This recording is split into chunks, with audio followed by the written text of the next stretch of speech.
All right, so let's do our first attempt at improving the problem, right? We know that the issue is that we have a string, we throw it away, we don't reuse it. So let's try and reuse it as much as we can, right? Perhaps what we might want to do is says, well, instead of just allocating an additional character, right?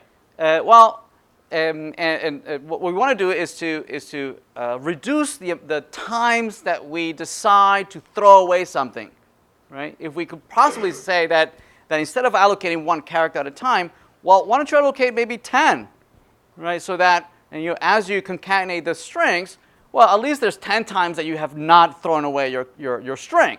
There were 10 times that you didn't throw away something. Perhaps you will be improving your performance 10 times whatever it was that you had before, right?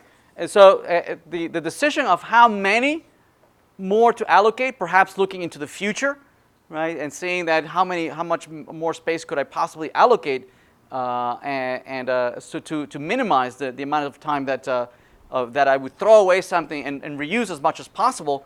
That's is going to be the crux of the issue of how we can improve this problem. Yeah. So the key issue here of improving our problem, looking at under the hood, is that we want to avoid throwing away something that's perfectly fine that we could perhaps just reuse, right? That if we could, what's happening in Java, the Java implementation, is that it doesn't really care about time. It doesn't really care about how fast I'm doing it. I want to conserve space. If I need just one more character, why bother allocating anything more than just one character, right? And then I copy my character, and it works, right? So basically, its focus is on conserving or only using the amount of space that I care about, right? And no more than that. Yes? Its focus is on economizing on space. Yes? But once we've run through this, it says, wait a minute, you're economizing on space, but the consequence is that you are paying in time. Right? So we know that time and money, time and space, there's a time is space and space is time, according to the, what is the general relativity. So we could probably perhaps do some exchange, right? So I'll give you better time, but at the cost of space, right? As opposed to Java, what it's doing is that it's saying I'm economizing on space, but paying with time. Yes, and that's a very common thing in computer science, right? Where we exchange or we compromise on one of them, right? Oftentimes, this same problem doesn't appear only here in this trivial example, but it's very common in when you implement maybe using hash tables, right? To improve performances in searching, right? If you've gone through algorithm, you've seen that right? If something search could be it could be quadratic depending on the algorithm that I'm sorry, sorting. Sorting can be quadratic, right? It could be and searching for something could be quadratic, linear, logarithmic, or even constant time. You see that, right? And depends on. And a lot of the compromise is I want to have better time, but at the expense of space, right? And you go through many different algorithms, and you end up finding out that a hash table allows you to have constant time performance, right? But with the paying, you're paying through having to allocate perhaps more space than you need, right? That you can add to a hash table. Yes. So this compromise between time and space it's all over the place in industry, even in databases. Yes, oftentimes at the beginning, perhaps we cared about economizing on space, right, and also economizing on making sure we don't have redundant data stored across multiple tables, right? But that goes at the expense of having to query multiple tables, join them together to reconstruct a query. Right, that's very expensive, especially if you have multiple tables. Every table that you join with, it's an additional loop, right? So if you query one table, it's linear. If you query two tables, it's quadratic. If you query three tables, it's cubic, right? So oftentimes we implement database views that denormalize the data and flatten flatten the data structure into one single table or virtual table, so that now our performance becomes linear again. Yes, but at the expense of paying with space, right? You have to create a new representation of the same data that you have, right? And but since space is cheap, memory is cheap, but time really is expensive. We are willing to do these kinds of compromises. Yes. So here's our compromise at its smallest and simplest of examples. What we're going to do is try to instead of representing our string using the out-of-the-box representation, instead we're going to manage that string ourselves. Right? We're not even going to use a string data type. We're going to use just our own character of array, right? Character array, and we're going to manage the size of that character. We're going to decide when to grow it, when to shrink it. We're going to manage that space ourselves, as opposed to leaving it up to the inefficient Java string data type. All right? Yeah. So we hope that we're going to be able to economize on space. We're going to economize on time, but paying with space. So yeah. So we're going to throw away the string representation. Right. We're no longer going to use the empty string. Instead, we're going to manage our own character array. Right. And we're going to decide whether we have to grow that character string, character array or not, right? And perhaps be a little more aggressive on how big the character array we want, right? We'll start off with some character array with perhaps some some arbitrary initial size, right? As big as we can afford, right? The bigger the size of this character array, we know that the less times we're going to have to grow it and copy, right? The bigger this array, right, the better, the faster we could possibly avoid having to reconstruct this array. Yes? So it's linear for strings up to that given size. Exactly, of course. Yes, exactly. If we had infinite space, even better. We would never, ever have to allocate this, right? So that's actually going to be our resulting conclusion at the end of this, right? There'll be an implementation that allocates 100,000 characters, right? And so that you'll ideally with any strings that are smaller than that, perhaps you'll never have to allocate. Right. So let's go there. So that's our direction, right? That's our general direction.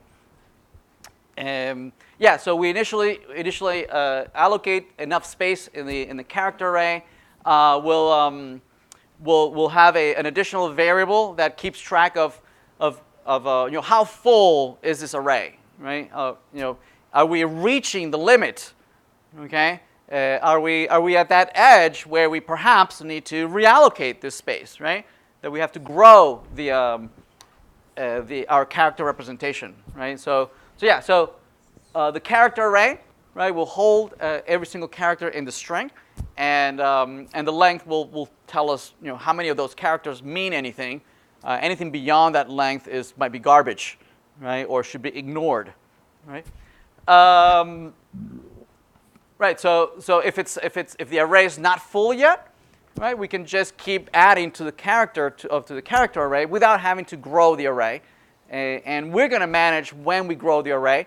And all our different strategies, the difference between the different strategies is figuring out, when do you grow the array, right? And that's what we want to minimize, right? We'll look at some initial examples on what strategy we might use, and we'll see that we'll get better and better and better as we choose different strategies of growing that array. Because that's the expensive part. Yeah, so the length will initialize as 0, the size of that string. And then you have a string value, which it's implemented as simple as just copying the content of that array to a final string so that it can be used as a plain old string. Okay. All right. So let's here's what it would look like. The append. So the append might look something like this, right? We pass in a character array, and internally it would check to see is the character array that I have currently is it big enough, right? Do I have to check to see if it's not big enough and I need to build a new one, right? So all that is going to be encapsulated here in a function, in a helper function called ensureCapacity, meaning depending on how many characters I already have in my character array, do I have space for one more? Right? Do I have space for one more character? Right, so that is what this ensureCapacity looks at this. It says, looking at the current size of my array, of the string, do I have space for one more character? Right? So ensureCapacity will deal with all that. Right? If there's not enough space, right, it will reinstantiate a brand new character array of some size, presumably at least one more character, enough to add an additional character. Right? Now, the implementation of this ensureCapacity is what's going to drive the performance, right? If the strategy is to decide that, well, yeah, I'll just grow it one more character, we're basically implementing the already existing non-performant, inefficient implementation, yes? Where we only allocate just an additional character, right? If instead ensureCapacity is very frugal and just it's going to go really big. It says, I'll just allocate the biggest character array I could possibly get. Yes? So that means that I will only ever have to allocate one single time and copy just one single time. Yes? So between these two extremes, right, there's several other alternatives that we could look at, right? And we'll explore different alternatives, see how they behave. So really, what we're going to try and optimize is this: ensureCapacity. Try to minimize different strategies of minimizing the amount of times that we grow our array. Well, that's the expensive part. Just adding the character to the character array is not really expensive. I just increment the size of the length, right, and I copy that character into the array, and we're done. By the time we get to these contents and copying the character over, hopefully that array will already be as big as we need to be. Yes? Right? All right, so let's look at ensureCapacity. So ensureCapacity, it might be something like, well, check to see, you're asking for a minimum capacity. You're asking that you need at least this space, right? At least that much space. And you check to see, well, is the current length smaller than the size that you need, right? It says, do I need to, maybe I need to maybe I need to grow. Right? I need to grow because I don't have enough space, so we're going to delegate the decision on whether I grow the array and how big I grow the array. We're gonna delegate that into two functions. One is the determine new capacity that says how big am I now, right? And how big do I need to be? Okay. And that strategy might be as conservative as saying, well, I only really need to be one more character big, yes? Or it could be as progressive and say, well, I just want it all, yes? So it could be anywhere in between those two extremes, yes? Right? So determining the new capacity can have multiple implementations, and so this one will come back and saying, yes, you need to grow, and this is how big you need to be. Right? And then resize will actually do the resizing. Right? We'll throw away the old character array, and we'll reinstantiate a new character array, copy everything over, right? And the new array will be as big as the determine new capacity says. Make sense? All right? So the resize comes back with the resize takes an integer that actually grows the array, whereas determine new capacity decides how big do I need to be. Is it just one more character? Is it 16 more characters? Is it a linear ratio of some kind? Is it double the size that I currently have? What is it? I don't know. Right? There's many different things that we could choose to decide how big do I want to be. All right? And we'll compare them differently. And resize actually does the growing. Right? Resize, it's going to use a helper function already implemented in arrays, util arrays, which does exactly that. Right? Instantiates a new character array, copies over the content from the old array, right? And returns to us a particular size that we want. Right? And it copies over the character starting at a particular position and copies it over. Right? Yeah, so this copies from the old array and returns to us a new array of a new size. Right? So we already have a utility function that does that, so we're not going to have to do that ourselves. But we're not going to implement determine new capacity. We're not going to implement that. Right? Instead, new capacity, determining new capacity, that's where our strategies are going to be different. Right? Some of our strategy will be very conservative and say, oh, I just only really need one more, right? One more character. Whereas on the other extreme, it might be that, oh, I just want to grow as big as you can possibly give me. Right? In between, the determined capacity could ask for a linear combination of the current size. It could ask for the double. It could ask for something that grows exponentially, right, with the current size. So there's different options, right? We'll try to be as conservative as we can, right? But but as progressive as we need to, to be able to bring down that quadratic performance down to perhaps at least linear, right? So what we're going to do is that we're not going to implement the determine new capacity. Instead, we're going to declare it abstract, right? We're going to let other strategies downstream inherit all the algorithms, right, except the determine new capacity. We're going to leave that abstract. And then new strategies are going to be responsible for actually implementing this figuring out how big do I want to grow, right? And the decision of how big you want to grow is really what's going to drive the rest of the performance, right? Because this is where the expensive part is, right? Deciding how big do I grow, right? Right. If we only decide to grow just one more character, basically we're back to the slow version again, right?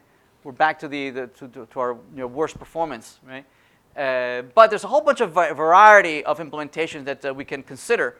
So we're going to abstract it, and we're going to delegate that to certain downstream to our implementors to decide how to implement the determining of the capacity.